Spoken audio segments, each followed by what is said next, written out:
Hello, welcome to a new month, a new quarter, a new second half of the year, and we're ready to make this an amazing second half of the year for you. I'm Joshua Feinberg from DCSMI, the Data Center Sales and Marketing Institute. We are all about elevating the role of sales, marketing, and go-to-market GTM professionals in the growth of the data center industry. And I want to welcome you to this week's Data Center Go-to-Market Sales and Marketing Q&A live stream, where each week I tackle some of the biggest challenges that are raised across the entire go-to-market team throughout the data center industry, the data center marketplace. This includes marketing, sales, customer success, sometimes known as account management, product, channel partnerships, and executive sponsors. And it ripples throughout the data center operators, the data center providers like colocation, wholesale, hyperscale, edge, and modular, out through to the technology companies that sell to or partner with data center companies, as well as facilities related companies that sell to or partner with data center companies. And who could forget real estate, investment, and construction companies in and around the data center industry. And coming around third and heading for home, we have the sales and marketing ecosystem that provides outsourced services to the data center industry, the data center ecosystem.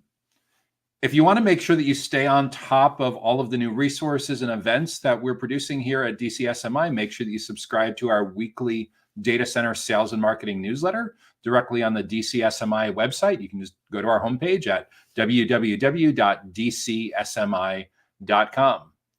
So what is on the agenda? What are we going to be tackling in this week's Data Center Go-to-Market Sales and Marketing Q&A? First up, we're going to look at how a data center related fiber optics and network testing company can get precisely to the right buyer personas.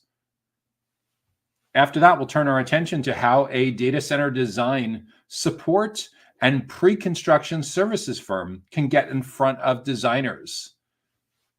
Next, we'll look at how a data center market intelligence company can better define its target market. After that, we'll take a quick break from our sponsor. And when we come back, we'll look at how a data center operations management and design firm gets enterprise customers onto the cloud.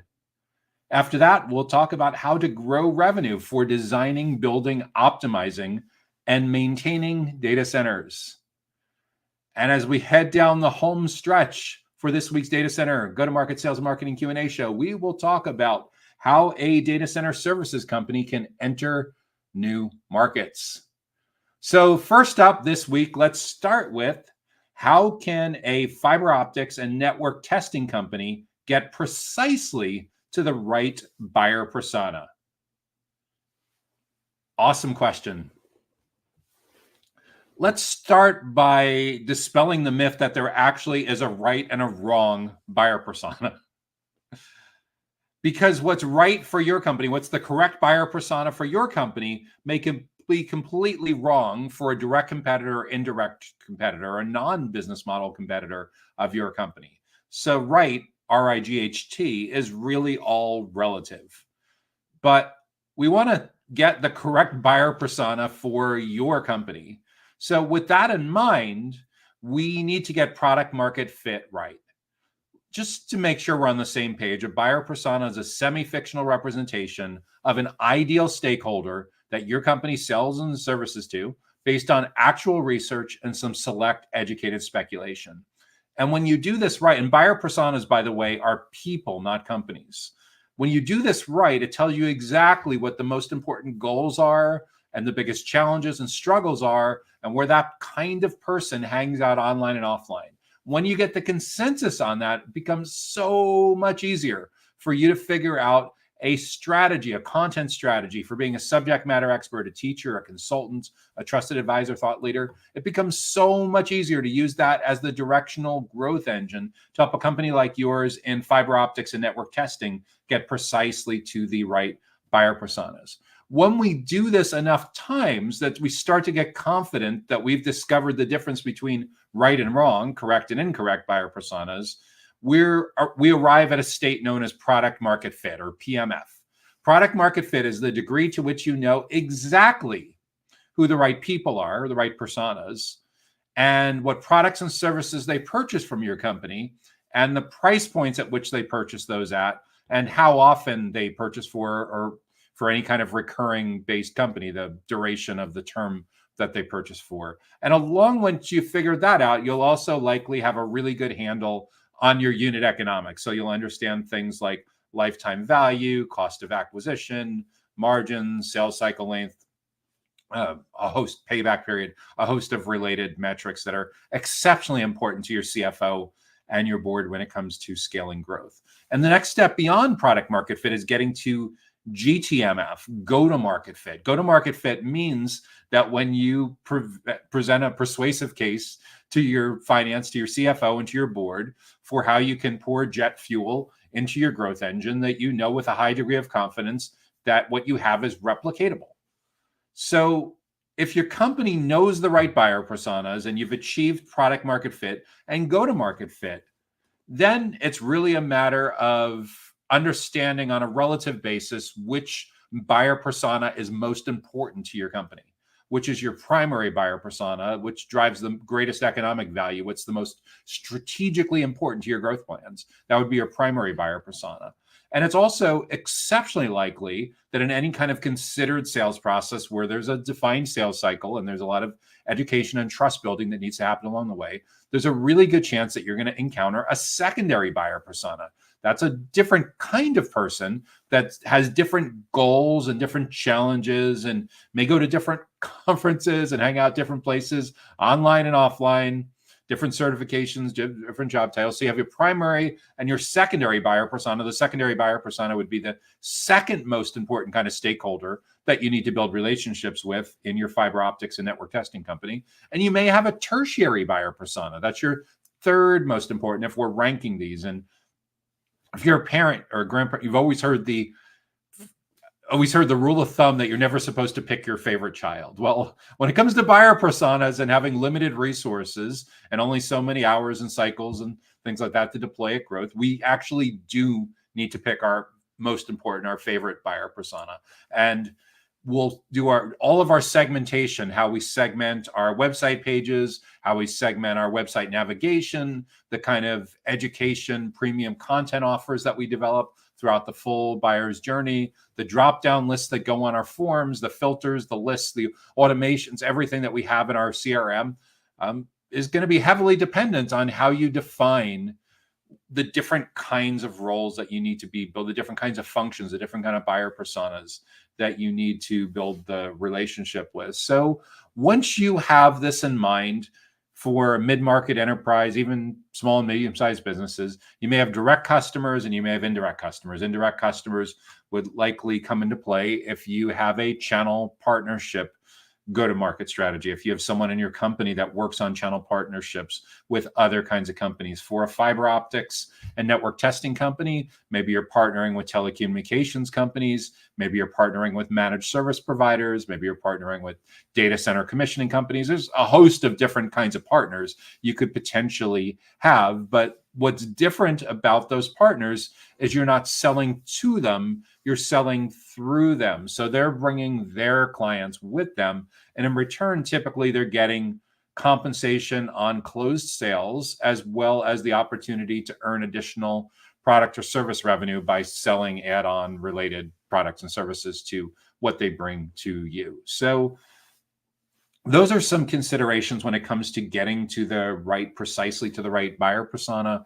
By defining each of those and understanding their goals and challenges, it's much easier to create blogs and videos and podcasts, and of course, a robust webinar and event strategy that helps you educate and build trust at scale. It's much, much easier to do this when you know the consensus on their biggest goals that they're trying to achieve, the biggest things that they're struggling with, where they hang out online and offline. And there's a really good chance that to nail this over time, you'll get more granular and have a different strategy for arriving at the primary buyer persona and building relationships with the secondary buyer persona and the tertiary buyer persona. The more you try to throw everything together and lump it all together, the more it starts to become a little bit watered down, and trying to speak to everyone at once speaks to no one at once. So with that in mind, typically the goal is to try to stay arrive as early as possible in their buyer's journey as you can.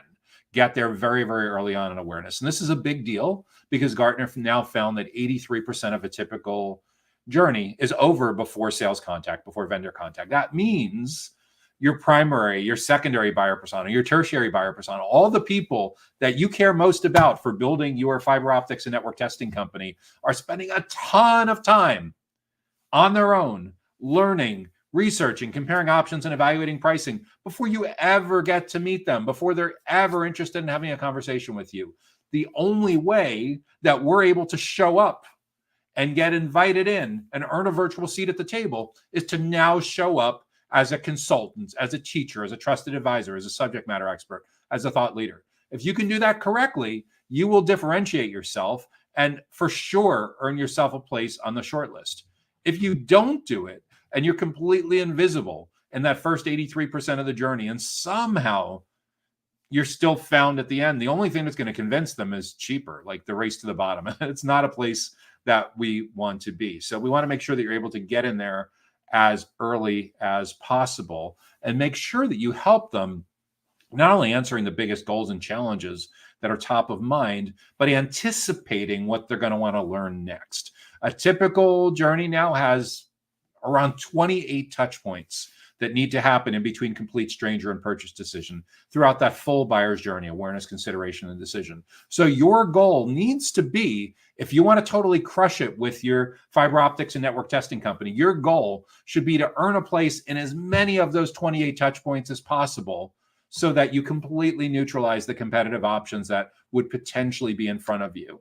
A lot of people that invest aggressively in field and event marketing are doing awesome, but that's still, each event is really only one touch point. So even if you see that person 6 or 9 months later, that's 1 or 2 touch points out of 28. What are you going to do to make sure that you stay in front of them? Because it's highly unlikely that what they talk to you about is going to neatly wait till 12 months from now when they see you again at that same event a year from now. That's crazy, right? You know, we do our research and when things are timely to us, when there's a goal we're trying to achieve, we're hitting up Google search, or we're asking a question on Copilot, or we're posting a question in Slack, or we're texting our friends, or asking our friends on LinkedIn. We're watching videos, podcasts, webinars. And the more of these touch points you can be in on, the more likely it is that you've stacked the decks in your favor for getting to the right buyer persona for your fiber optics and networking testing company. The more you bury your head in the sand and pretend that your buyers are the exceptions to the rule, that don't use smartphones, that don't watch YouTube videos, that don't go to review websites, that don't use LinkedIn. The more you try to talk yourself into that crazy reality, the more you're harming your company's ability to grow. So number one piece of advice is to be very aware that the game has completely changed. We need to show up where our buyers are, where our buyer personas are, and we need to be a helpful subject matter expert, not a transaction-focused salesperson. The next question up for today is, how can a data center design support and pre-construction services firm get in front of designers? So your company does data center design support and pre-construction services, and you want to build relationships with data center designers. That's a great question. So the first thing we want to do is understand, is this all data center designers or a subset of data center designers? It's pretty straightforward. If you have just said, we just want to build a relationship with data center designers, that's going to be your primary buyer persona. That's the kind of person, the stakeholder that we need to use some actual research and some educated speculation on to understand in their own words, not what we think those words are, but what their words actually are, what their biggest goals and their challenges are where they hang out online and offline. Given that we figured all of that out, and we're going to use that customer insight to create incredibly valuable, remarkable content and events experiences. Given that we figured all that out, we need to figure out at a company level where these designers work. And that's going to allow us to back into our ICP, our ideal client profile. And in our ideal client profile, we're going to figure out first at the highest level, what's the geographic region that these data center designers work within? And that's really a function of what your company can do, what geographic region you can actually cover. Is it a regional area where you're located? Is it the entire country? Is it a group of countries? Is it an entire continent? But the first thing that I'd encourage you to nail down when it comes to data center design support and pre-construction and how you can build relationships, get in front of the right designers, is to define where those designers reside, where their companies are based, where their projects are based, where they're based. Next, is there a certain company size that's a really good fit for your design support and pre-construction services? Think Goldilocks. Is there a company that's too small to afford your services? And is there a company size that's so big that the sales process, the politics that are involved would be insane, and it would still be very likely that they would have an in-house counterpart, an in-house team that does this design support and pre-construction services? So first answer at the company level, what's the geographic region? Second, what's the company size? And third, what do you know about their business model or the industries that they're located within? Once you have figured out those 3 or 4 factors, you're in a great position to intersect your buyer persona, your design, the data center designers, with the actual company and go about building an effective go-to-market plan for attracting, engaging, building relationships, nurturing with these data center designers who at some point are going to need design support and pre-construction services. And the key thing to bear in mind is the at some point is the key to unlocking all of this. What does that mean? Well, most analysts in and around infrastructure and enterprise IT come to the conclusion that only about 5 to 10% of people are in market for a kind of service at any given time.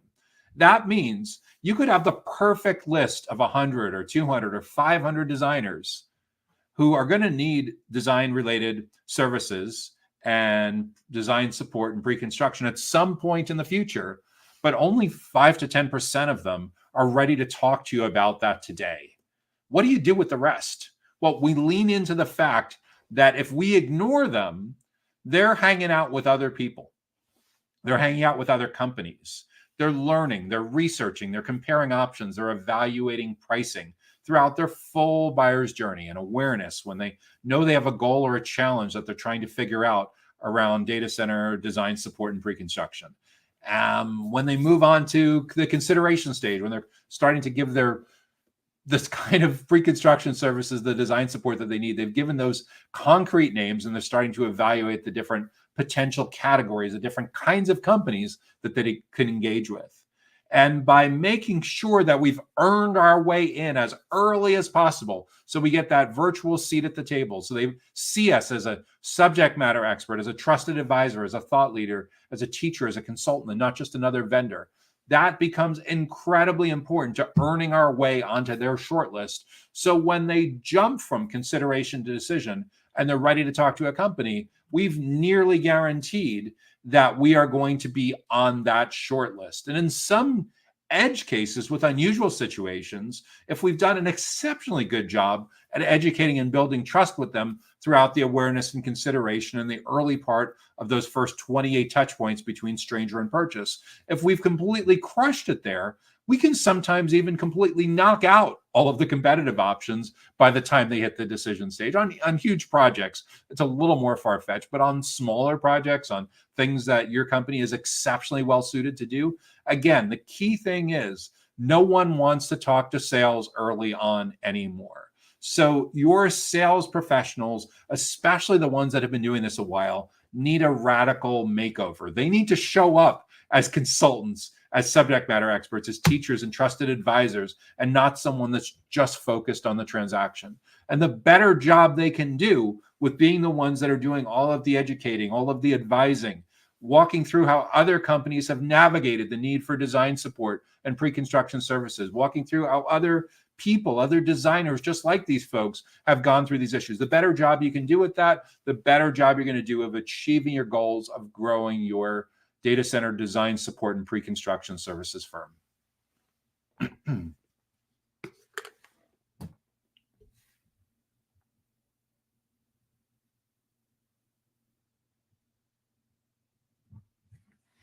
Next question is,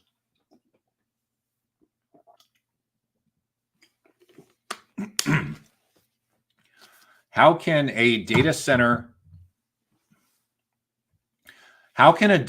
market intelligence company better define its target market? That's a great one. And when it comes to a company that sells market intelligence in and around the data center industry, that's struggling to understand its target market, I would say we have a cobbler's shoes problem, the cobbler's kid's shoes. If you've ever heard the expression that the cobbler's kids' shoes go barefoot because they're so busy making shoes for everyone else. The reality is, if your company provides market intelligence to the data center industry and you're struggling to figure out your own target market, I would tell you to dig deeper on your own core competency around figuring out market intelligence. And at a very high level, what it usually starts with is understanding and being very self-aware of what your company does best and who it does this for. Because there's a ton of different slices and segments within the data center industry.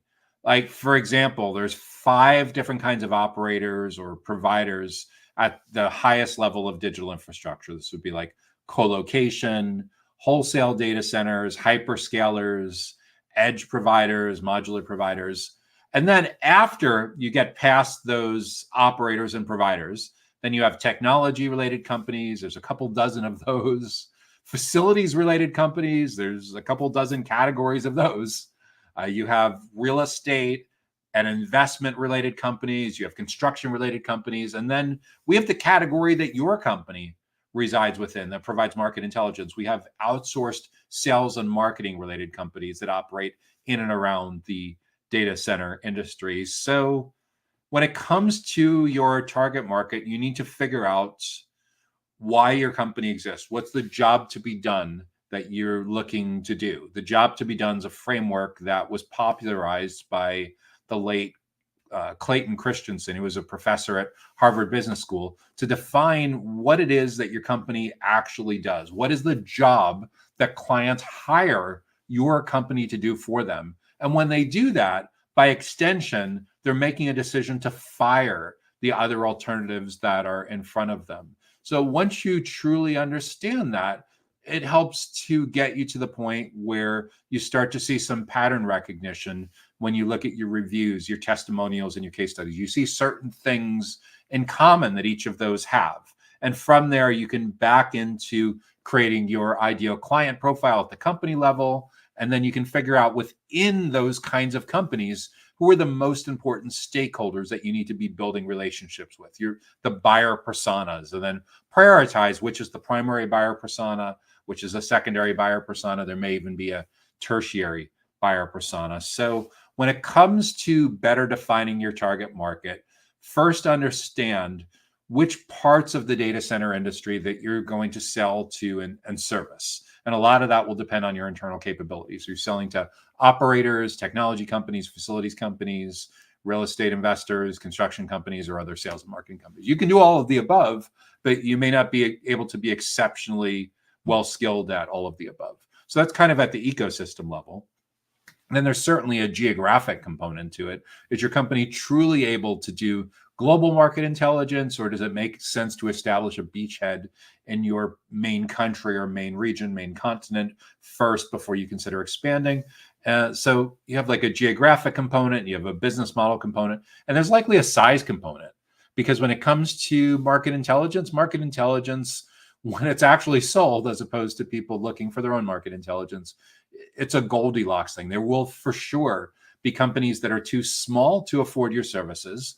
And there are companies that are so large that it's far more likely that they'll have a team of people internally who can do this, perhaps even at a more elite world-class level than you're able to do this.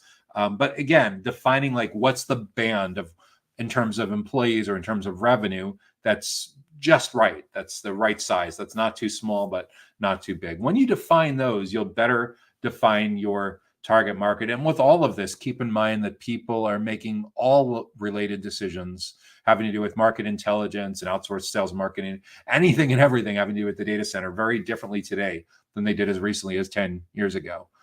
Gartner found that 83% of a typical journey is over before you get to meet a prospect. All the researching, comparing options, and evaluating pricing is happening without you being in the room. So the most important way for you to earn your way into the room as early as possible in the journey, so you can stay with them throughout those full 28 touch points, is to show up as a teacher, a trusted advisor, a subject matter expert, and a consultant. Undoubtedly, you have a ton of expertise internally.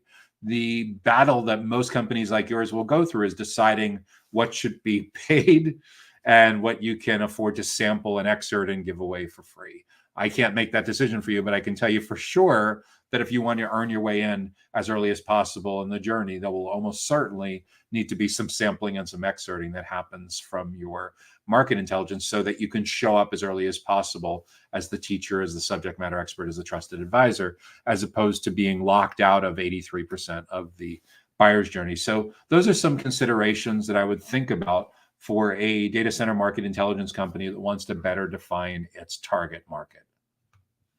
With that, we're going to take a quick break and message from our sponsor, and then we'll come back with the second half of this week's show. Data Center Go-to-Market Sales and Marketing Q&A is sponsored by DCSMI, elevating the role of sales, marketing, and go-to-market GTM professionals in the growth of the data center industry. To stay informed about upcoming episodes, subscribe to the Data Center Sales and Marketing newsletter on the DCSMI website at www.dcsmi.com. Again, that's www.dcsmi.com. Now, back to Data Center Go-to-Market Sales and Marketing Q&A. Hey there, it's Joshua Feinberg from DCSMI, the Data Center Sales and Marketing Institute. We're all about elevating the role of sales, marketing, and go-to-market professionals in the growth of the data center industry. You are tuned into this week's Data Center Go-to-Market Sales and Marketing Q&A live stream, where each week I tackle a handful of the biggest challenges that are faced by sales, marketing, customer success, product, channel partnership, and executive sponsors in and around the data center industry. Next question up that we're going to tackle for this week is, how can a data center operations management, and design firm get enterprise customers on the cloud? How can a data center operations management and design firm get enterprise customers onto cloud? So let's first dig into this a little bit and figure out what we have here. So your company provides operations management and design on an outsourced basis in and around the data center industry. Design is very commonly outsourced. Operations sometimes is outsourced, sometimes it's done internally. So the first question at a high level is, are these two parts of your business, operations management and design, sold together, marketed together holistically to the same exact customer base, client base, or are they typically sold to different kinds of companies, the operations management and design? Naturally, design tends to be needed pretty early on in the life cycle of building a new data center, but becomes way less important once that data center is up and running, right? And operations isn't especially important before, shovel hits the dirt, but becomes way more important once the data center is commissioned and up and running. So it is theoretically possible that it's the exact same company. It's just, if that's the case, you probably would introduce yourself as a data center design and operations management firm if you're following the natural order that a life cycle would actually progress, right? So at a high level, are these two different divisions of your company selling to a different client base, or are they one singular holistic company selling to the exact same client base? So when you look at your CRM, your customer relationship management system, when you look at your success story, your case studies, when you look at your ideal client profile, are they all one and the same?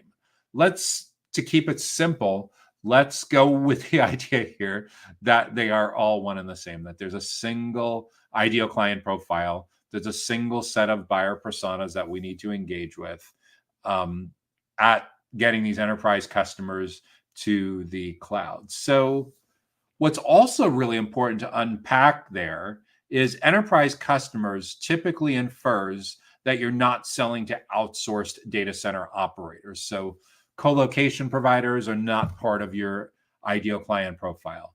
Wholesale data center providers, maybe, but probably not quite as common.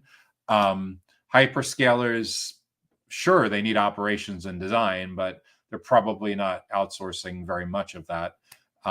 Again, it depends on how specialized your company. Edge and modular. So the outsourced provider, the outsourced operator, the outsourced company is typically going to look at this a little differently than an enterprise customer would, who's taking an entire facility or multiple facilities each time they do this, because they're not looking for co-location. So, but you're talking about trying to get them to the cloud. So it's a little bit of an interesting conversation. So you're designing data centers, but you're trying to get customers to the cloud. So you're doing private cloud. Are you doing hybrid cloud where they're doing a little bit of co-location, or maybe having some of their own data center mixed with some private cloud or some multi-cloud stuff? A little bit tough to really get my mind around exactly what your business model is here. But at a high level, assuming that you have an established business, an established book of business, and when I go to your website, I see case studies of the kinds of companies you work with in the past. You have an ideal client profile, and you've defined that ideal client profile, so you know what's too big and what's too small. You know where these enterprise customers are located. And as I was just referring to a few moments ago, you know their business models. They're probably not co-location providers or edge or modular companies. They could be hyperscalers, they could be wholesalers, but more than likely these are actual end customers, enterprise end customers. In most cases, huge companies, because they're companies that have said, well, we know co-location is probably more cost effective, but it's not flexible enough and it doesn't meet our needs. So we want to go do our own thing. So by definition, when we talk about enterprise customers, this isn't a loose definition of enterprises. This is likely Fortune 1000 kinds of enterprises, like multi-billion-dollar companies. And by the nature of that, it is a much larger ticket sale. It is a much longer sales process. There's not just a handful or two of stakeholders involved. There could be dozens of different stakeholders involved. So what that tells me is that account-based management, ABM, is going to become an incredibly important part of this, because once we've defined our target account list and we know the buyer personas, the kind of stakeholders that we need to build relationships with for outsourced operations management and outsourced design, there's different stakeholders that we need to build relationships with within these companies. And in a perfect world, the content and the events that we create become the legs to encourage those stakeholders to spread our stuff, to spread our educational content, to spread our upcoming events to other people on their team, because it's a much lower risk ask on their part for them to just simply say that, hey, I came across this great ebook or this great planning guide or this great interactive tool or this great webinar series or this great webinar panel. They register for that, and you kick back a really simple email automation with the kind of tech that's been around for 10 or 20 years and said, hey, Bob, we know that when it comes to data center operations and design, it truly takes a village. It's very multidisciplinary. There's typically people from infrastructure and cybersecurity and audit and compliance, whatever. You list out the 6 or 8 or 10 different finance. You list out the 6 or 8 or 10 different kinds of roles or kinds of teams that are typically involved in some kind of research and decision-making process around operations management and design.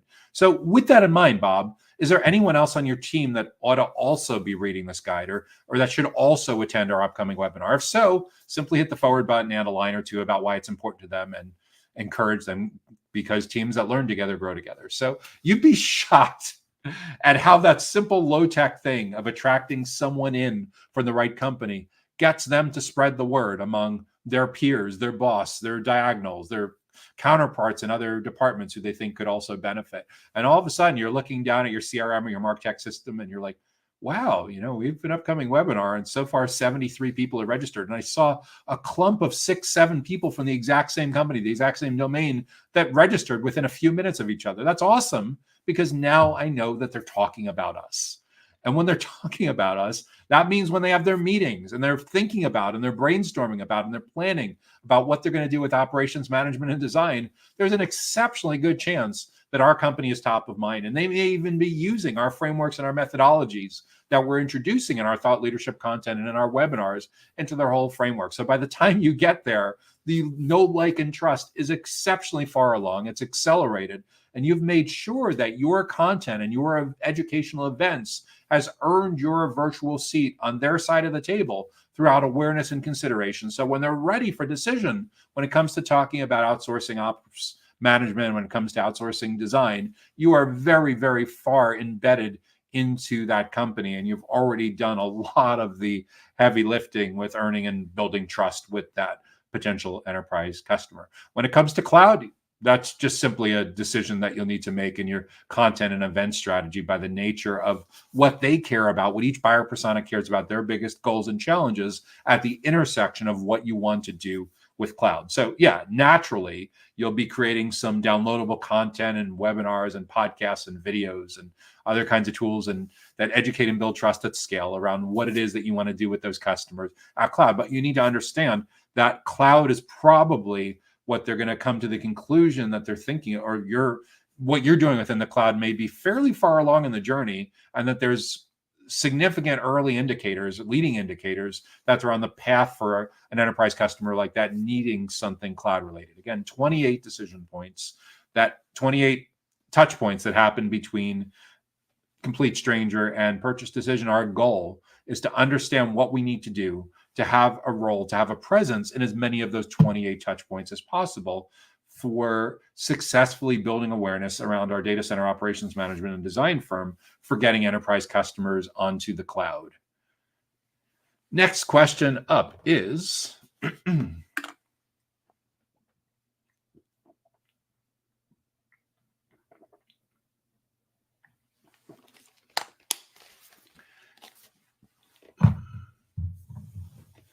how do we grow revenue for designing, building, optimizing, and maintaining data centers?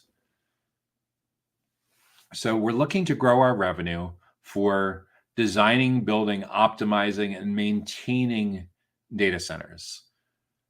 So the biggest question at a high level, and I talk about this often, is it the same kind of data center customers that are buying all four of those services?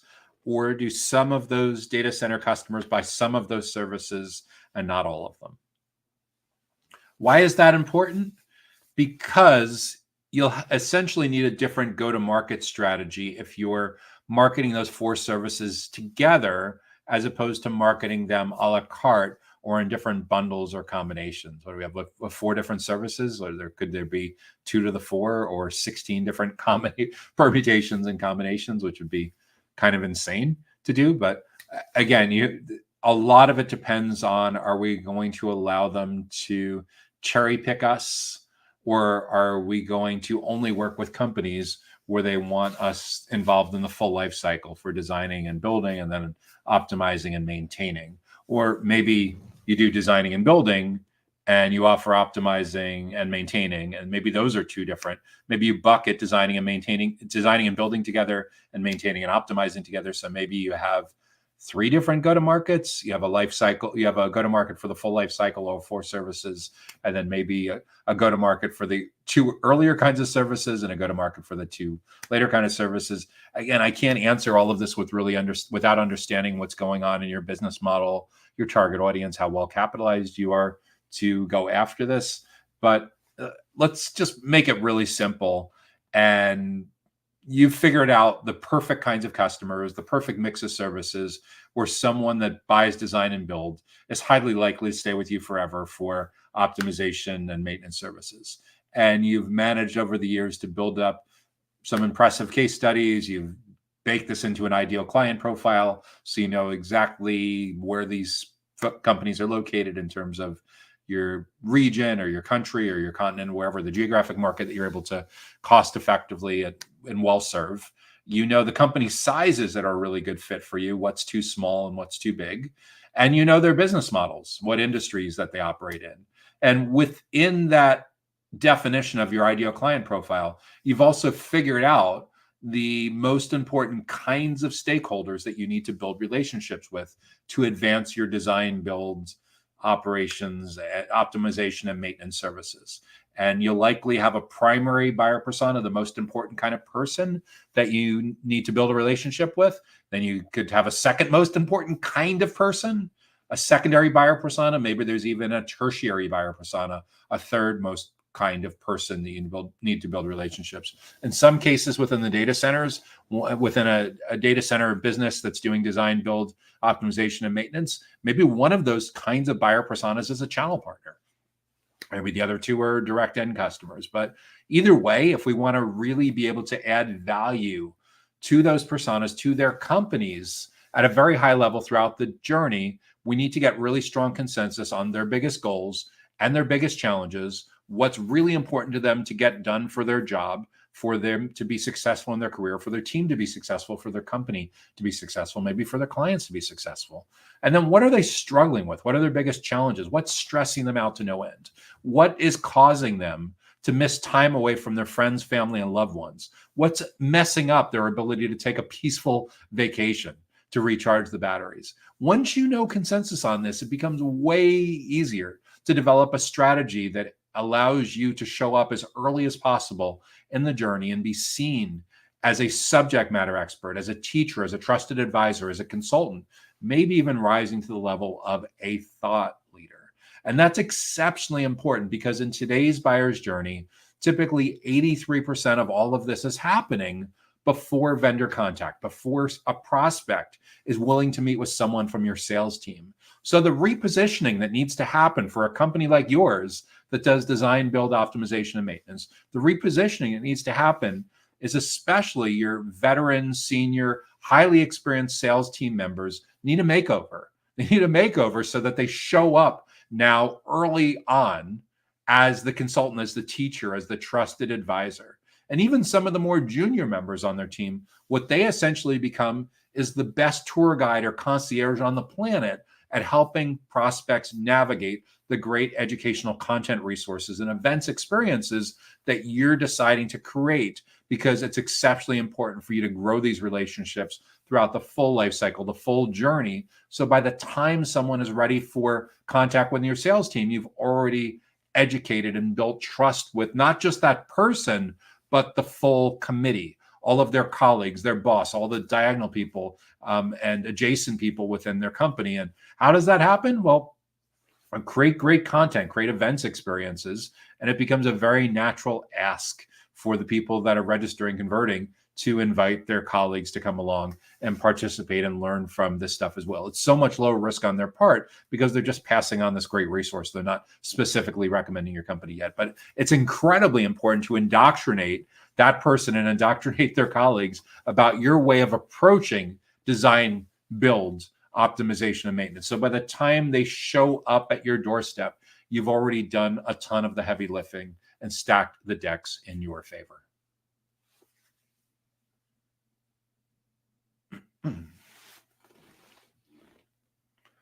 Final question for today is,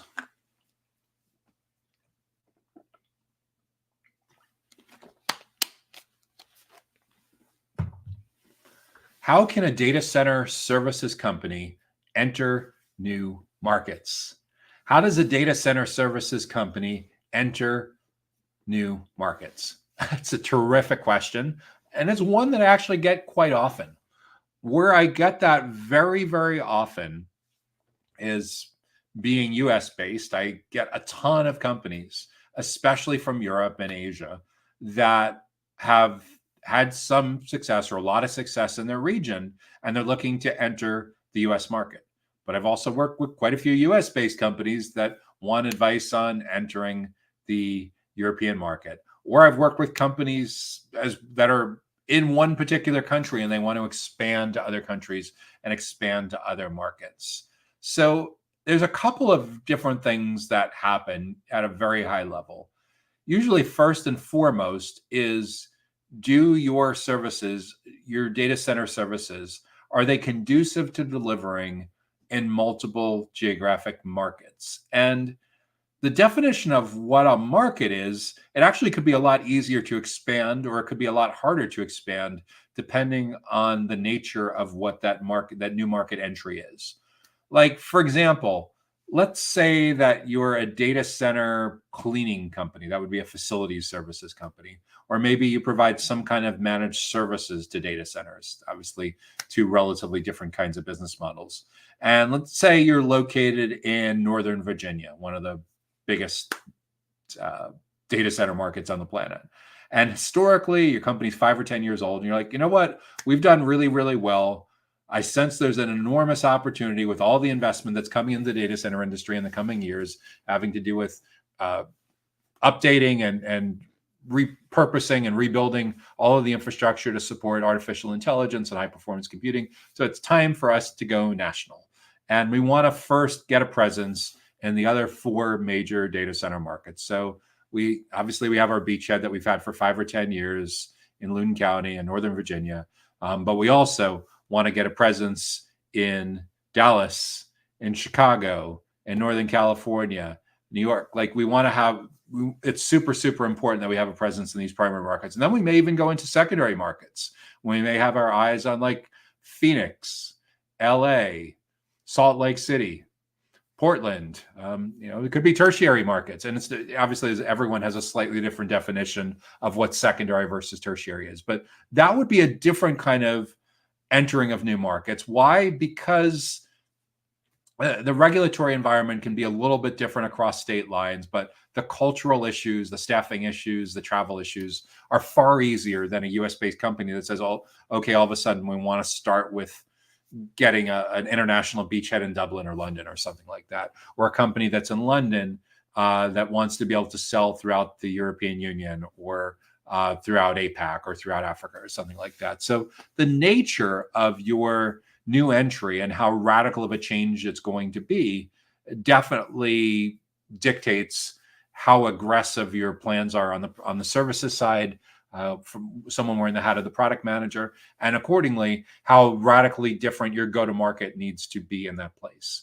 For go-to-market, when it comes to creating awareness, educating, building trust, of course, it's incredibly important for being able to do that in the language and with the localization that makes the most sense for that country. Sure, when it comes to the data center industry and most of the major markets around the globe, there's a lot of people, a very large percentage, especially in leadership roles, that are bilingual or multilingual, but you can't really count on that.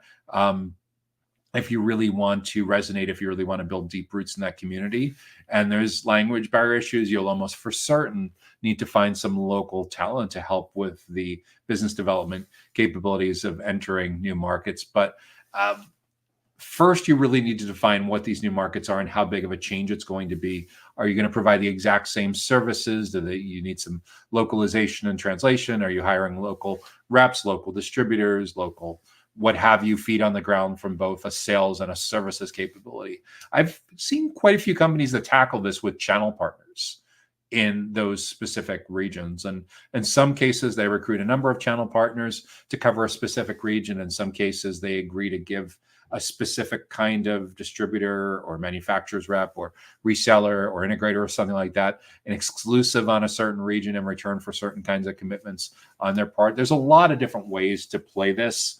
But at a high level, one of the more interesting things that I would encourage you to do is to size up what the addressable market looks like using some really basic tools. Like, for example, if you know your ideal client profile and your existing market pretty well, and I sure hope that if you're looking to expand into new markets, you do have your ideal client profile defined in a Google Doc or something like that, and it's very concretely defined. Take that same ideal client profile, go to a tool like LinkedIn Sales Navigator, go and pull up your accounts list, and then make one very small change to that accounts list. Go into geography and switch out your current geographic parameter for your planned geographic parameter. Like, for example, let's say you have your ICP perfectly defined and you're looking at a search query and of accounts in Sales Navigator, or maybe even leads in Sales Navigator.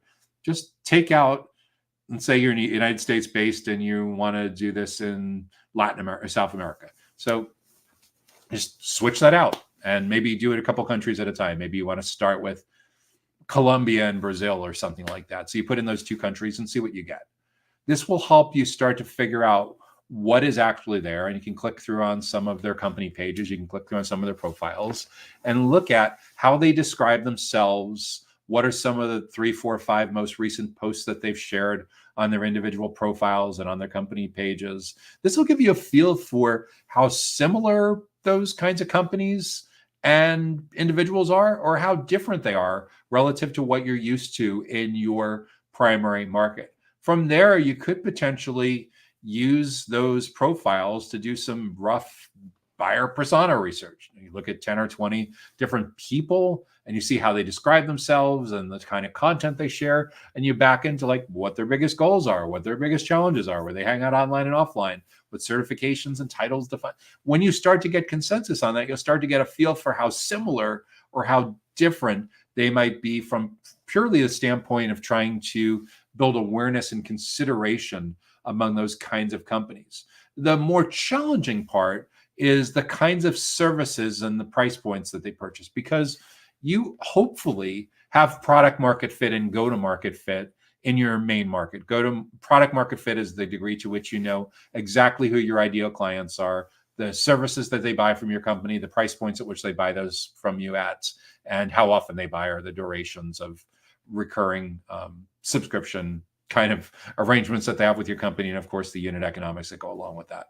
Once you have that, and you've likely accelerated that quite a bit in your own primary market, your beachhead market, you've gotten a go-to-market fit, so you know when you pour the jet fuel into that and you scale marketing and sales, that you consistently get a lot of the same kind of results coming out of the bottom of the funnel with new client acquisition, revenue generation, and shiny, happy, satisfied clients to post up on your website. So the question is, with entering those new markets, how are you going to go about getting product market fit and eventually to go to market fit in those new markets? How confident are you that the services that they need are going to be identical and nearly identical? And I can't answer that for you. That's something that would be more of the domain of your product manager, or in a smaller company, maybe it's a technical CTO or someone like that wears the hat of head of your product strategy. But that's just basically simple interviews and conversations. And one of the interesting ways to tackle that, I'm a big believer in like double and triple dipping on that. So you could have individual conversations with talking with people at conferences and events. You could set up Zoom calls. But what I like to do is I like podcasting. I think podcasting and webinars are a super cool way for you to be able to gather this research at the same time that you're creating evergreen content and collaborating on this great piece of content that you can both proudly share, that kind of cements the beginning of your relationship there. But essentially you get the chance to talk to them about, so what's going on in your data center? How did you get to this place? What are some of the biggest goals that you're trying to achieve? What are your objectives and key results look like for the current quarter and next quarter after that and the next year after that? What are you struggling with the most? What are you finding most challenging?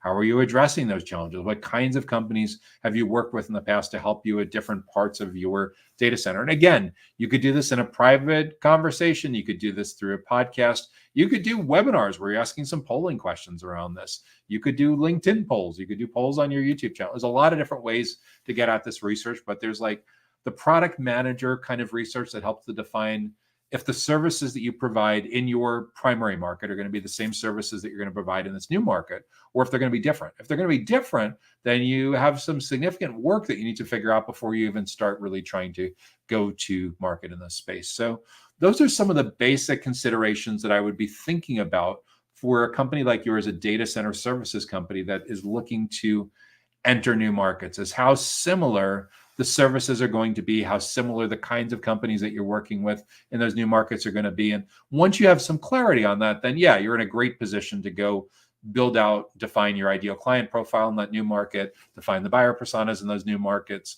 start creating content and events experiences. I'm a huge fan for webinars and the offline versions of webinars, which would be you traveling to that new market. And instead of having a few dozen or a couple hundred people on a webinar, you could start this even relatively low budget basics things with a couple dozen people that are in a conference room or in private room at a restaurant or hotel, or in the edge of the classroom at a data center that you want to work with, or a company that you're partnering with. And instead of you running the content on Zoom or GoToWebinar on 24, something like that, you're doing the slides on the TV or on the projector screen in the room, and you give your attendees 20, 30 minutes for having some breakfast or lunch and networking when they first arrive. You do your content for 30, 45 minutes, whatever it is. You open it up for Q&A, leave plenty of time afterwards for people to network and socialize afterwards, including your team cross-pollinating with potential clients and potential channel partners. These are all the different ways that I would look to build a plan to see the viability and to be able to forwardly execute, forwardly implement on a company that provides data center services on an outsourced basis, entering new markets. So that is the final question that we have time for in this week's Data Center Go-to-Market Sales and Marketing Q&A live stream. I'm Joshua Feinberg from DCSMI, the Data Center Sales and Marketing Institute. We are all about elevating the role of sales, marketing, and go-to-market professionals in the growth of the data center industry, regardless of whether you're from a data center operator like a colo, wholesale, hyperscale, edge, or modular, whether you're from a technology, facilities, real estate investment, construction, or sales and marketing related company. If you want to keep up with the latest resources that we're creating to help people just like you, make sure that you subscribe to the Data Center Sales and Marketing newsletter that comes to your email inbox every Sunday directly on the DCSMI website. You can just go to the homepage at www.dcsmi.com. Until next time, I'm Joshua Feinberg, and I wish you great success in growing your influence within your team, within your company, and within the data center industry. Take care now and have a great week. Data Center Go-to-Market Sales and Marketing Q&A is sponsored by DCSMI, elevating the role of sales, marketing, and go-to-market GTM professionals in the growth of the data center industry. To stay informed about upcoming episodes, subscribe to the Data Center Sales and Marketing newsletter on the DCSMI website at www.dcsmi.com. Again, that's www.dcsmi.com.